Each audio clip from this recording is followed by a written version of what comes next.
Assalamualaikum warahmatullahi wabarakatuh.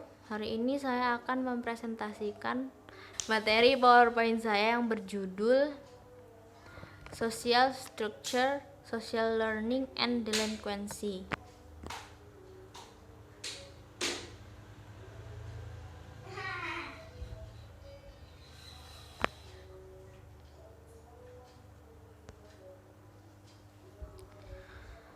Teori belajar sosial. Teori pembelajaran sosial adalah teori umum yang mapan tentang kriminal, penyimpangan, dan menyelesaikan perilaku yang mengintegrasikan pengkondisian peran dengan teori psikologis dan sosiologis yang berorientasi kognitif, terutama teori asosiasi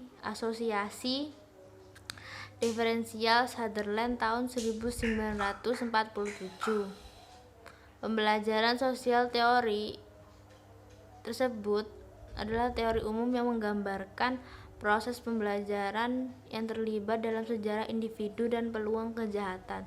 Teori pembelajaran. Meskipun banyak penelitian, masih banyak yang tidak diketahui tentang proses pembelajaran,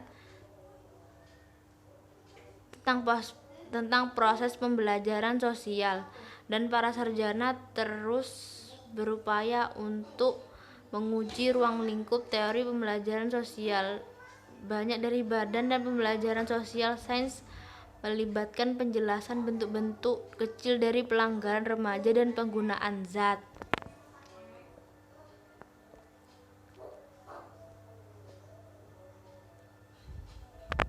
Salah satu penelitian terbaru memeriksa pelanggaran yang lebih luas dan populasi pelanggarnya. Misalnya, variabel pembelajaran sosial diperhitungkan untuk perilaku ilegal komputer, kekerasan intim mitra kerja, dan pembajakan digital dalam sampel data mahasiswa. Orang tua dan teman sebaya ditemukan mempengaruhi penggunaan narkoba pada remaja di Korea. Teori ini mendapat dukungan lebih lanjut tentang menjelaskan penyimpangan pada petugas polisi, perilaku minum-minum pada orang yang berusia 60 tahun atau lebih, penggunaan ganja di sekolah menengah, dan penggunaan alkohol dan narkoba di pemuda Indian Amerika. Sutherland pada tahun 1947 mengungkapkan gagasannya bahwa yang mempengaruhi perilaku penyimpangan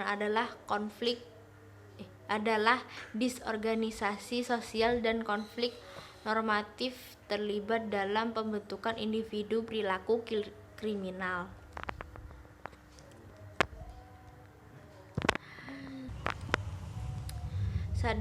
Asosiasi diferensial.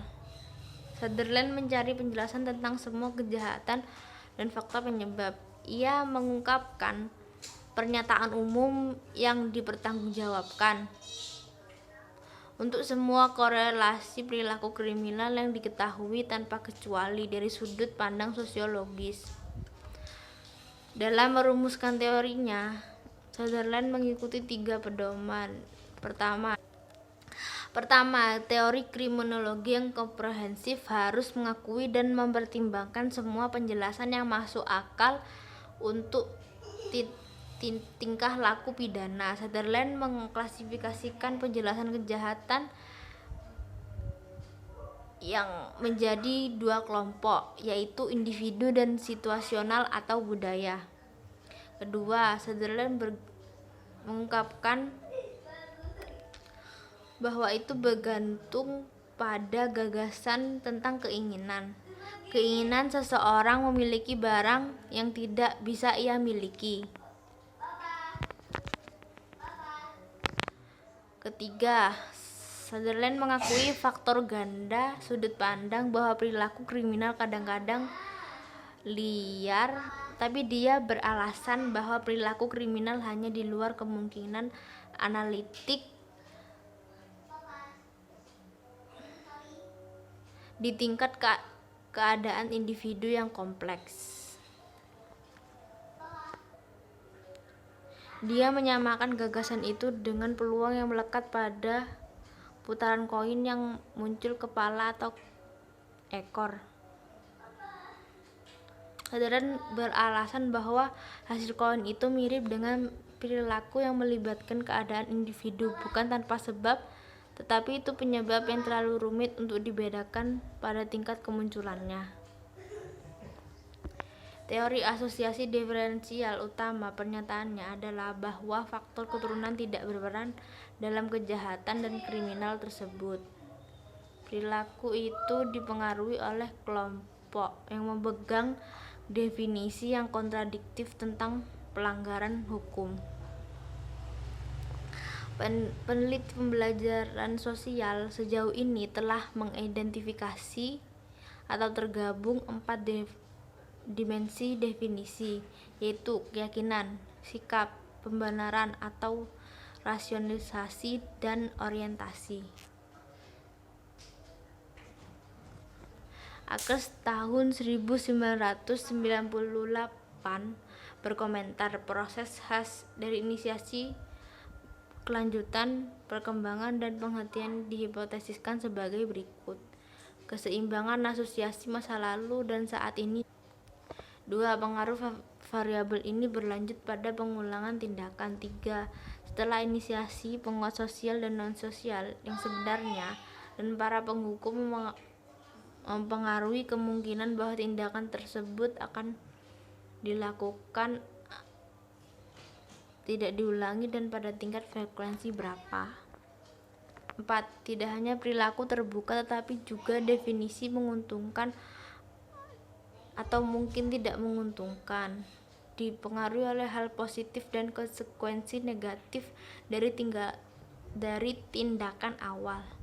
5. Lebih baik berkembang menjadi pola yang lebih sering atau berkelanjutan daripada penghentian atau pengurangan perilaku kriminal dan menyimpang.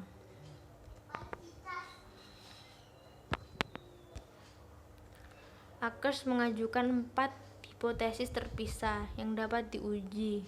1. Dia berbeda, bergaul dengan orang lain yang berkomitmen. 2. Perilaku melanggar diperkuat secara berbeda, perilaku sesuai dengan norma. 3. Dia lebih terbuka